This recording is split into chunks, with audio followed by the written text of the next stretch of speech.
गिरीवर ऐसा तो गिरीवर पर्वत उचलो निया स्पष्ट हनुमान. असा असताना 10 योजने लांबीचा असणारा तो पर्वत, 5 योजने उंच असणारा पर्वत. तुम्ही म्हणाल योजन काय भानगड, आम्हाला काही समजाना. योजन 4 कोसाचं 1 योजन, 4 कोसाचं 1 योजन, 10 योजन 10 चौक 40 कोस आणि एका कोसामध्ये 3 किलोमीटर भरतात. 3 किलोमीटर 4 त्रिक 12 120 किलोमीटरचा पर्वत हनुमंतरायला इथून संभाजीनगर सहित आणि उंची 5 योजन 5 चौक 20 आणि 20 त्रिक 60 किलोमीटर उंचीचा. आपण ह्याच्यात किती बराच मटेरियल म्हटलं असं अंदाज लावा. तो असणारा विशाल काय द्रोणागिरी पर्वत हनुमंतराने सहज उतरला. सहज द्रोणागिरी आणि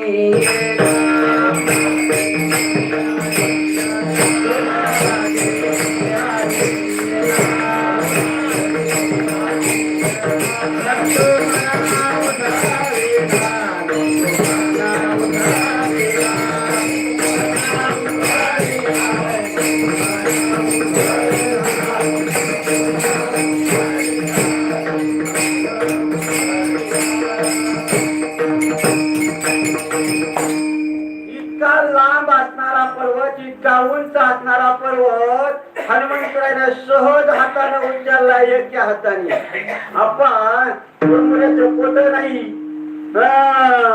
अंदाज लावा. त्या पर्वतावर असणारे उन्मत्त झालेले हत्ती, सिंह, वाघ, जे वन्य असणारे पशु पक्षी आहेत ना, ते धडपडून खाली उतरू लागले. खाली अहो एवढ्या बीड मध्ये जर 1 वाघ सोडला त्या कोरोनापेक्षा जास्त या ठिकाणी कडक होईन.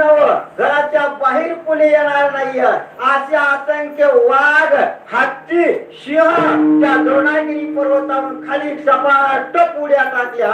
तो पर्वत आमच्या हनुमंतरायनं सहज घेतला. सहज एका हातावरून त्या हाताव, त्या हातावरून त्या हाताव. ज्या पद्धतीनं ते बाळ आहे ना, त्या बाळाच्या हातात चेंडू दिल्याच्या नंतर किती सहज इकडे तिकडे टाकतो ते. जेवतो का नाही बरा चेंडू बोल. त्याला समजलं. असा बिलकुल श्रम नाही. इतका अवजड असणारा तो द्रोणागिरी आमच्या हनुमंतानं सहज उतरला. तिला मात्र श्रम नाही. ते हनुमंतरायचं बळ, ही हनुमंतरायाची ताकद या ठिकाणी असणारा ग्रंथकर्ते सांगतात. आणि हीच ताकद, हेच आपल्याला दिलेलं डोकं जर चांगल्या ठिकाणी वापरलं तर काहीतरी चांगलं त्याचे परिणाम होतात. आणि सत्य कर्मावावे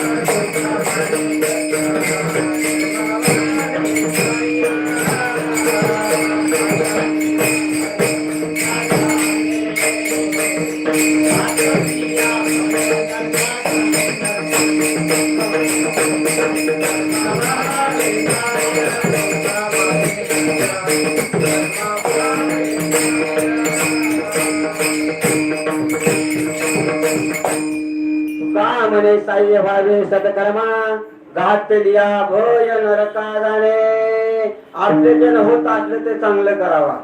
कुणी करायला लागलं तुला जमन का, हो शिंदे सर, जमन का, होईन का, जमन का, त्याला नरकाला जावं लागतं. भीती घातल्याच्या नंतर होता होईल तेवढं साह्य करा, मदत करा, भीती दाखवू नका चांगल्या कर्माला. पण वाईट कर्म जर करीत असेल त्याला आडवल्याशिवाय राहू नका असं असणारा सांगतात. या ठिकाणी असणार असं सांगतात. अशा पद्धतीने हनुमंतराय